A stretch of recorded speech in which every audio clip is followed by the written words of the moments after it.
A Ponte Estaiada de Teresina foi o espaço escolhido para essa entrevista especial, um bate-papo literário com o escritor, jornalista Sérgio Matos, que esteve em Teresina para participar do ciclo de debate sobre a história da imprensa, a convite da professora Jaqueline Dourado. O Sérgio fala sobre comunicação, em especial a história da televisão, que é uma de suas especialidades, além de seus livros, poesia e romances. Confira só. A partir de agora vamos falar sobre comunicação e literatura com um dos maiores referenciais no assunto no Brasil. Ele é professor, escritor, romancista, jornalista, um dos maiores professores das universidades brasileiras hoje quando se fala em comunicação e em especial história da televisão. Sérgio Matos, cearense que aos 10 anos chegou na Bahia, onde mora, lá é professor e vai falar um pouco para a gente desse universo. Então, professor, nos 60 anos da televisão no Brasil, muita coisa evoluiu a esse tempo, já que você acompanha essa trajetória em livros? Sim, eu acredito que sim. Você imagine que a nossa televisão está com 60 anos, né? E ao escrever a história da televisão brasileira, na verdade eu constatei, dentro do contexto socioeconômico, político e cultural, que a história da televisão é a história do Brasil contemporâneo. Por causa das tentativas de influência, tentativa de controle, tudo, dependendo do período de governo, sempre houve uma tendência diferente. Então eu analiso a história da televisão dividindo por períodos. Então você tem um período inicial, que eu chamo a fase elitista, quando a televisão foi extremamente elitista, né? Quer dizer, os tipos de programas que nós tínhamos eram elitistas. Depois a fase populista, quando elitista governo seria mais culturais? Mais culturais. Era balé, era orquestra sinfônica, era o programa de entrevistas longos, entenderam como o começo da televisão foi, né? Extremamente elitista. E com o tempo hoje mais popular ainda, né? Posteriormente, a partir de 64, que é uma segunda etapa que começa a história da televisão, com o golpe de 64, foi que houve. Se instala no Brasil um controle político-militar, né? E a televisão então passou a ser popularesca. Aí entram os programas de auditório e tudo mais. Aí depois retoma e vira para a qualidade, que é exatamente aquele período quando o Brasil começa a se nacionalizar, o Brasil nacionalista, foi o período do governo Geisel, e começa aquilo, e também a televisão se nacionaliza, contra os enlatados americanos, né? Para cortar os filmes de cowboy, policiais, tinha muita violência, e começa a ser estruturado aqueles programas como aquele Sítio do Pica-Pau Amarelo, que foi considerado pela Unesco como um dos melhores programas infantis do mundo. Aí ela continua subindo em termos de qualidade. Aí de repente vem um Plano Real. Aí abertura comercial, classes sociais emergindo, sim, exato. Consumo aumentando. Se você pegar, quando for o Plano Real, vamos pegar assim, 94, 96 a 98, esse período de 96 a 98, foram vendidos no Brasil, devido ao Plano Real, 6 milhões de aparelhos televisores para famílias que nunca tinham tido acesso à televisão.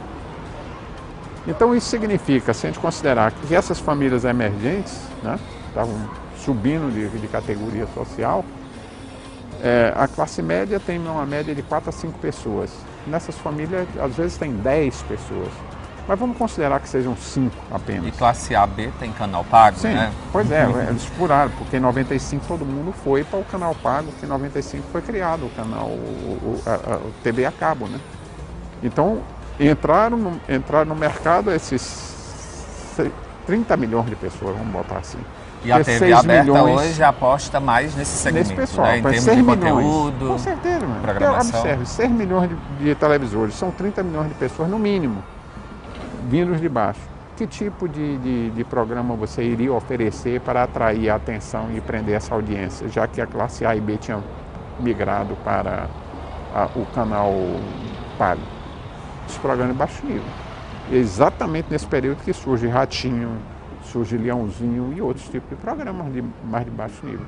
Como é que você avalia a presença e o sucesso das telenovelas brasileiras, não só no Brasil, como no mundo, e ao mesmo tempo, por exemplo, a novela que foi rodada no Brasil há 20 anos, faz sucesso no Canal Viva, que é Vale Tudo. Como é que se explica isso? Bom, digamos que o brasileiro sempre foi aficionado em folhetins, né? Quer dizer, os folhetins, por exemplo, os livros eram vendidos nos 2 últimos séculos passados, em capítulos nos jornais, eram vendidos como folhetim. Esse folhetim foi para o rádio, do rádio passou para a televisão, quer dizer, é uma característica nossa. E as nossas telenovelas, elas são umas histórias que têm começo, meio e fim. Enquanto, por exemplo, nos Estados Unidos, uma novela leva 40 anos, 50 anos, 60 anos, não acaba nunca. Vamos falar então sobre comunicação ainda, agora sobre jornalismo com o professor Sérgio. Um dos seus livros, A Imparcialidade é Mito. Isso. Isso é de fato mito? Ou existe não existe o subjetivo ou existe? Olha, eu acredito que seja a imparcialidade é mito porque a escolha do processo de edição começa no já próprio seleciona, repórter. né? O repórter já seleciona, né? O repórter seleciona as pessoas que ele vai ouvir, ele seleciona as falas, né? Então, a partir do momento que você começa a editar, então você não pode dizer que você é totalmente parcial. Você, na escolha da fonte, você já deixou outra. Só isso quer dizer, se o jornalismo é um reflexo da realidade, essa realidade também é reconstruída. Reconstruída. Sempre. O jornalismo, o que é o jornalismo? É a reconstrução da realidade, né? A gente reconstrói o tempo todo. O Sérgio Matos é convidado do 4º ciclo de debate sobre a história da imprensa no Piauí. A gente convidou para esse espaço, né? Que é um dos pontes culturais e turísticos de Teresina. Gostou da ponte? A ponte é lindíssima. Me lembra uma que tem em Brasília, né? Tem uma em Brasília, assim, com esses arcos, assim, muito bonitas também. Então a gente vai continuar falando com ele agora sobre literatura, que é também um dos fortes dotes dele, né? Já que ele também escreve muito bem, tem vários livros lançados. E a gente vai passear por aqui na Ponte Estaiada de Teresina.